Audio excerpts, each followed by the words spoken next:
Akkam jirtu maatii waan eella akaadamii barumsa keenya har'aan immoo kan ilaallu qubeewwan dubbachistu shanan kun asirra jiranii sirriitti adda baasuudhaan qubeewwan dubbifamaa qubee laa kaasee amma paatti wajjin yeroo dhufan akkamitti sagaleessuu dandeenya.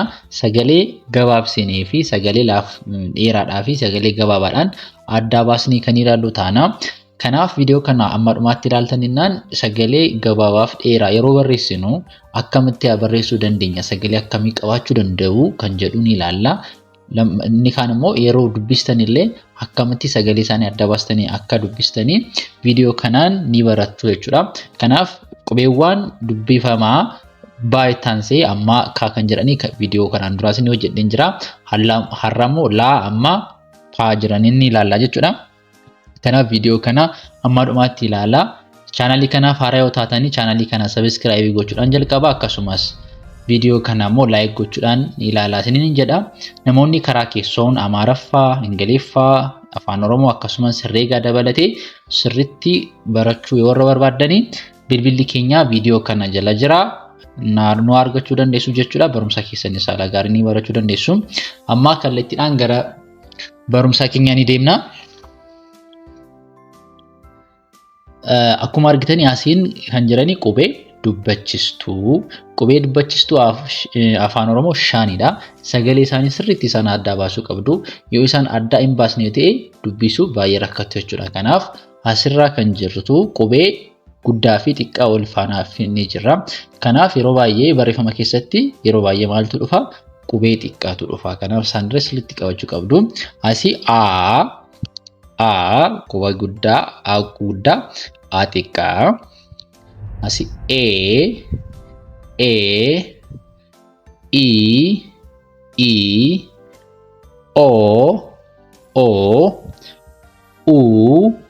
u. Kanaaf asii a,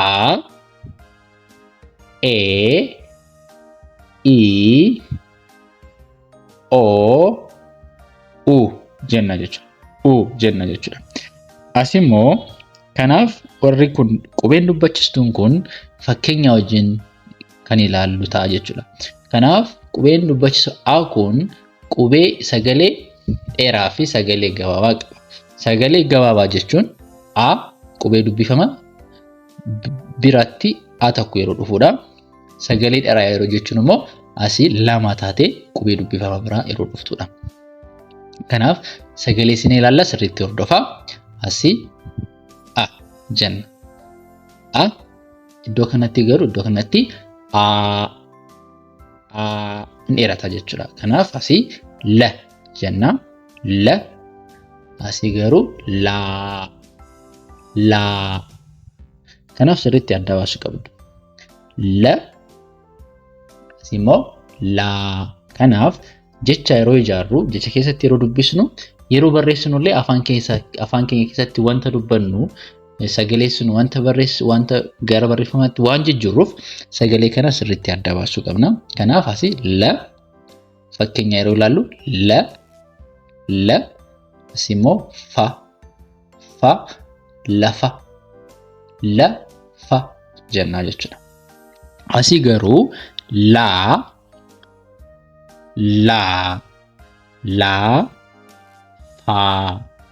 laafaa jenna jechuudha. Laafaa. Asitti le asimmoo kanaaf le jenna. Yeroo qubee dheeraa taatu immoo lee. Kanaaf lee n ca. Kun sagalee maal jedhama? Naan kun qubee dubbachistuu of biraan qabu waan ta'eef sagalee irra butaa jedhama. Kanaaf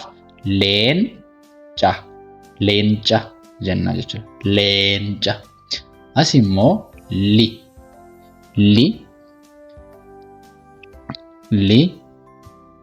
Kanaaf asii lixa jenna. Lixa. Asii garuu lii. Kanaaf liiban jenna jechuudha. Iddoo kanatti Asimo lo. Kanaaf asii lola. Lola. Iddoo kanaa garuu loonii jenna jechuudha. Loonii. Asimmoo lu. Asii luba jenna. Asii hin dheerataa. Luuxii jenna jechuudha. Luuxii jennee dubbisna. Asitti a jenna. Kanaaf ma jenna. Asii maqaa. Asii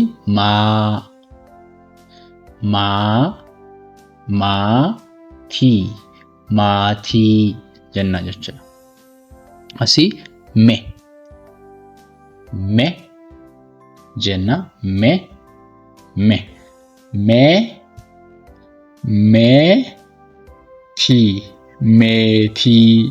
Meetii ni ta'a jechuudha. Asii asii miitii jenna jechuudha. Asii garuu sagalee dheeraa qaba. Miira jenna jechuudha. Asii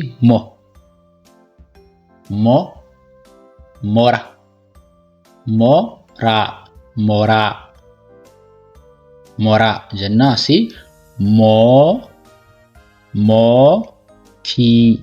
mootii jenna. Mootii. Asii muka jenna. Asii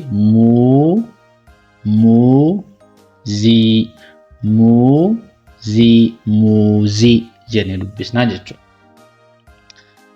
Asitti immoo qubee na wajjin dubbachistuu shanan immoo yeroo dubbifamanii ni ilaallaa jechuudha.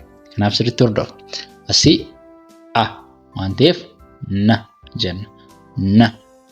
Asii waan ta'eef naa jenna jechuudha. Kanaaf fakkeenyaan yeroo ilaallu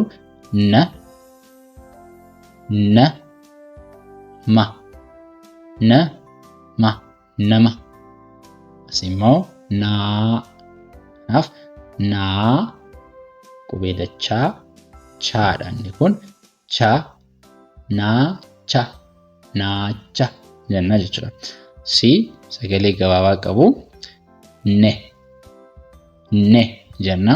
Asii iddoo sagalee dheeraa nee. Kanaaf sagaleen jirtu asii ishee kanaadha. Sagaleen as jirtu sagaleen dheeraa nee jennee dubbisnu gidduu kanaa jirti. Kanaaf maal jennaa?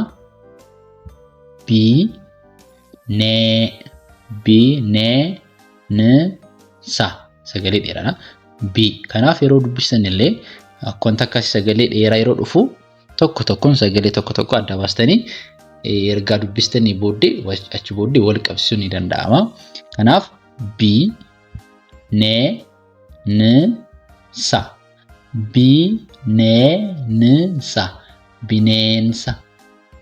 bineensa jenna jechuudha.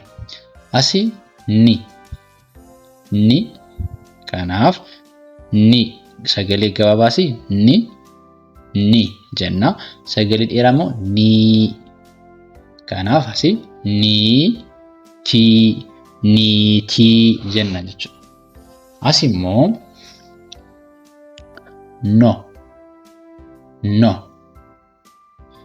Kanaaf no jenna jechuudha. No. Asii no sagalee dheeraa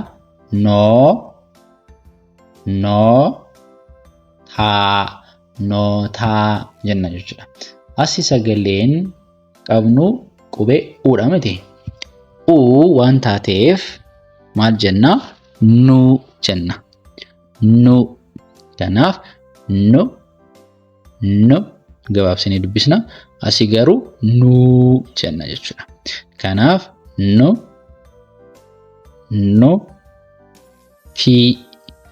ti nuti lamaan isaaniiyyuu sagalee gabaabaadha.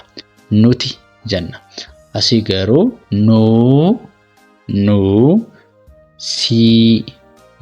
si jenna jechuudha. Nuusi jenna dubbisna. Taanee kan jiru qubeen paa sagalee dubbachistuu adda addaa wajjin dhufu ni ilaalla. Asii a qabna miti? A. Kanaaf sagalee gabaabaa. Asii immoo a lama a ni dheerata. A jechuun sagalee afur keenya keessaa bahu ni dheeressuudha jechuudha. Kanaaf asii pa yoo jenne asiis pa sagalee gabaabaadha. Pa jenna. Asii garuu sagalee dheeraa paa jenna. Paa. Kanaaf paarkii jenna jechuudha. Iddoo kanatti immoo pe sagalee gabaabaa waan ta'eef pe jenna jechuudha. Yeroo dheeratu immoo